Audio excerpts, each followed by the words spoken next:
A driver blows past a Georgia State Patrol trooper at 97 in a 55, and somehow that's the most responsible thing he does all day. By the end of this one, he's crashed into 2 cars, tried to jump into 3 more, and gets taken down by a construction worker. Yes, a construction worker.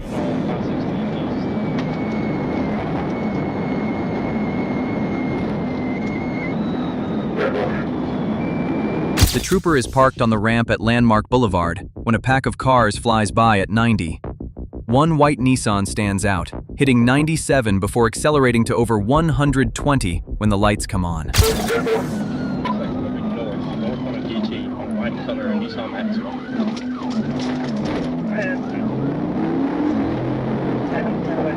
On I-516, the driver passes traffic on the shoulder, jumps a raised median onto US 17, and forces oncoming cars off the road. He's passing double yellow pass on oncoming traffic. Wrong side of the road, wasn't he? We're going to be, we just turned east. He repeatedly crosses the double yellow, drives the wrong way on Victory Drive, and blows through stop signs while looping the same streets instead of escaping. He just 1050, 1012. It's probably going to, oh, bad 1050, bad 1050, bad 1050 ring. Back on US 17, he loses control trying another pass, crashes into 2 innocent cars, then bails out and runs.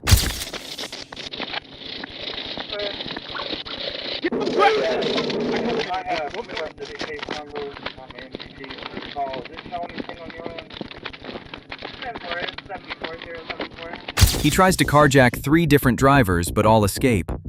A construction worker trips him, giving the trooper the chance to make the arrest.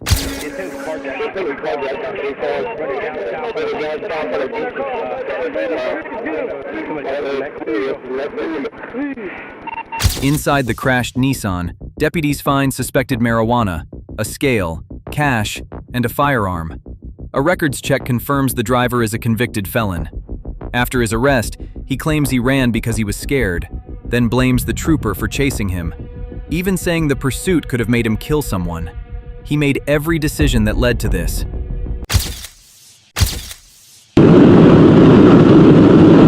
It's 10:28 p.m. on Highway 17 when a dark SUV blows past a stationary trooper at 84 in a 55. For a moment, the driver slows like he's about to stop, then floors it instead.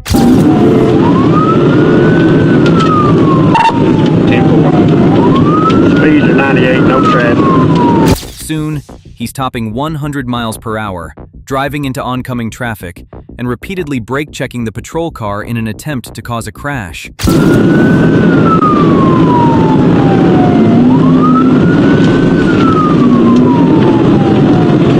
Before the trooper can perform a PIT maneuver, the SUV deliberately slams into the cruiser, sending it off the road through highway signs and into a ditch.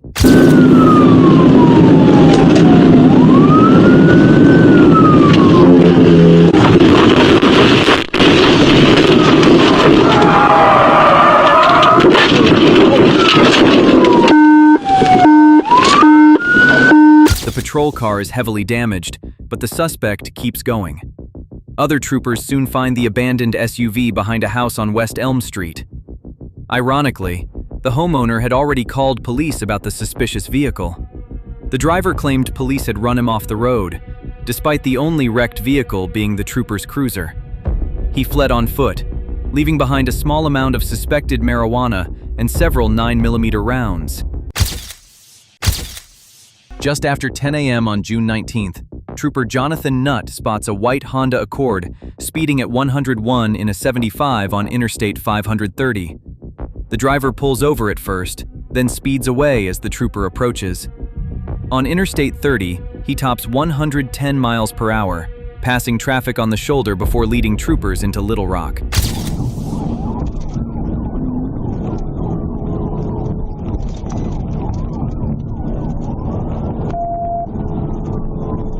The pursuit turns even more dangerous as he races through city streets at more than 100 miles per hour in 40 miles per hour zones, cuts through a gas station, and speeds through residential neighborhoods. Inside the car are a front seat passenger, and a 2-month-old baby.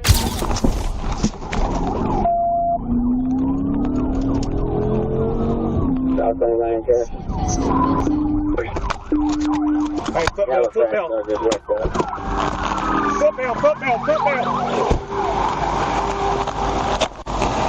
The chase ends when the driver stops, abandons the car with the infant still inside, and runs. Trooper James Booth chases him on foot and uses a taser as the suspect climbs a fence. What pants? Black shirt, gray pants. Black shirt, gray pants. Black shirt, gray pants. He ran, looks like north on Westmore Lane. Do you see which way he went from there? What's his name? An Uber driver? You gotta be kidding me. Come sit back here in my car. Right, that way! The driver is arrested, while the passenger and baby are found unharmed.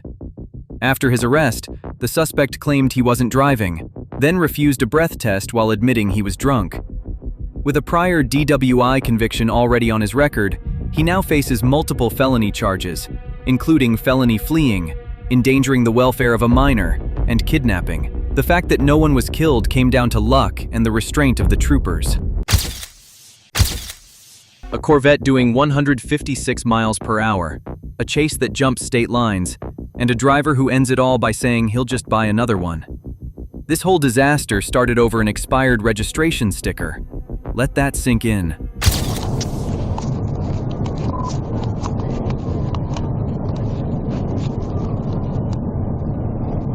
Trooper Arellano spots a red Corvette on Interstate 55 with an expired registration and a covered license plate. Instead of stopping, the driver floors it, reaching 156 miles per hour as he races toward the Arkansas-Missouri state line.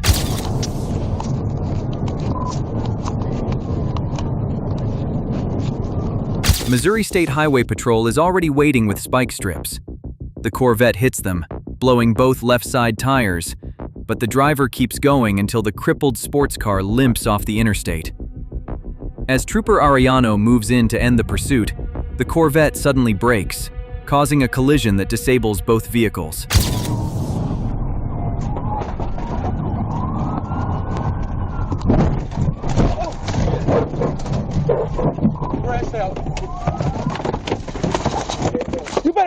You better show me your fucking hands! The driver runs across a field carrying a backpack, but quickly surrenders when the trooper closes in. Inside the bag are several vehicle key fobs and his own driver's license. A search of the Corvette also uncovers a small container of suspected marijuana. While being loaded into the patrol car, the driver casually says he's not worried about the Corvette because he'll just buy another one. What started as an expired registration ended with a 156-mile-per-hour two-state pursuit, a wrecked Corvette, a crashed patrol car, and a long list of felony charges. A pack of Chargers and Challengers shuts down an entire interstate in Little Rock at 11:30 at night. 6 minutes later, one of them has been hit by 3 different police vehicles, and the whole crew is face down on the pavement. This might be the fastest a street takeover has ever fallen apart. Got one driving on the shoulder, silver Challenger. 55 Blue Rock, over 1037, no tag on it. Dispatch receives reports of sports cars shutting down Interstate 430 for street racing. As troopers respond, one silver Dodge Charger uses the shoulder to pass traffic, immediately drawing attention. When the blue lights come on, the driver takes off, weaving through traffic at speeds reaching 121 miles per hour. Go ahead and call it. I'm back behind you.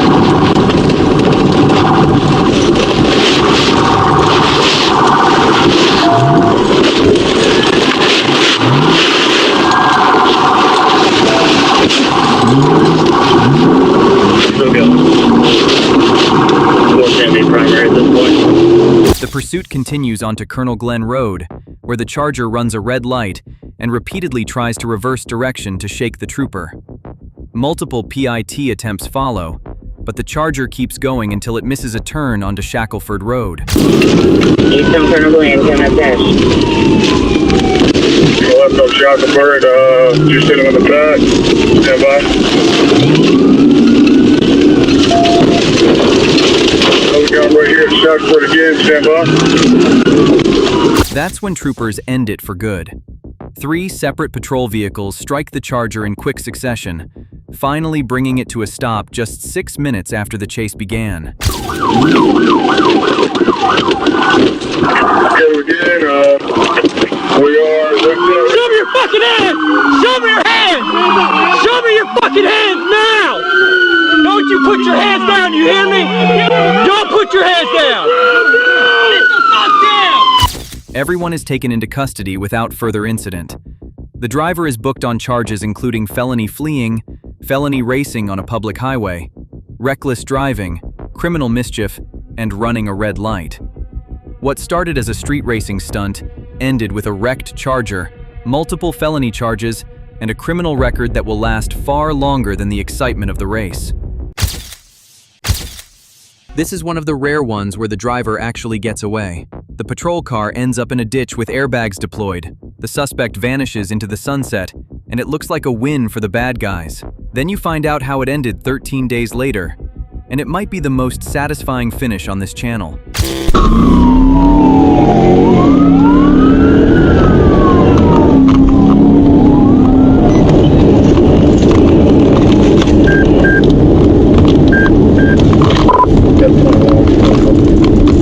On the evening of April 25th, Trooper Shabby Moore stops a white Ford Expedition on Alpha Street. The driver appears to cooperate until the trooper steps out.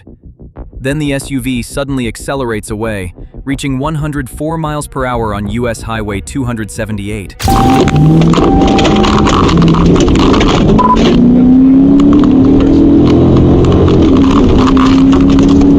As Trooper Moore attempts a pit maneuver, he loses control and crashes into a roadside ditch, disabling his patrol car. The Expedition escapes, and investigators soon discover it was displaying a fictitious license plate.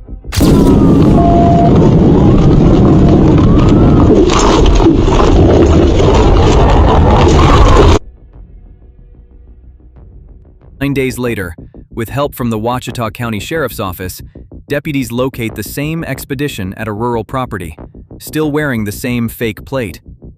The property owner identifies the driver, and after the suspect moves to a new address, investigators quickly track him down and arrest him without incident. A stolen car, a drunk driver, and a chase that ends with both vehicles in ditches, one of them full of water. This whole pursuit lasts one stretch of Highway 79 and somehow packs 7 charges into it. Everything was just speed.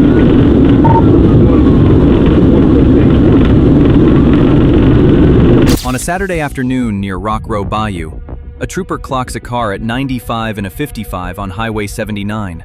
Instead of stopping, the driver speeds away, using the oncoming lane to pass traffic.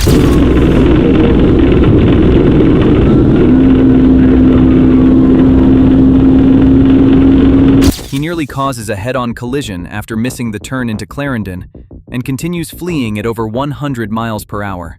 The first pit attempt fails, but the second sends both vehicles off the road.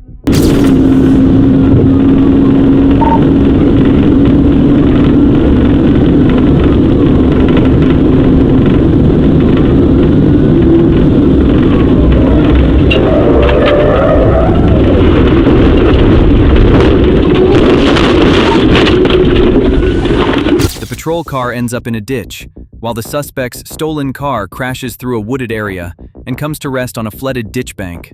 The 19-year-old driver runs, but is quickly captured by state police and Monroe County deputies. Investigators discover he has no driver's license, refuses sobriety testing, and the car had been reported stolen just before the pursuit. He faces charges including DWI refusal, felony fleeing, theft by receiving, reckless driving, driving without a license, and fleeing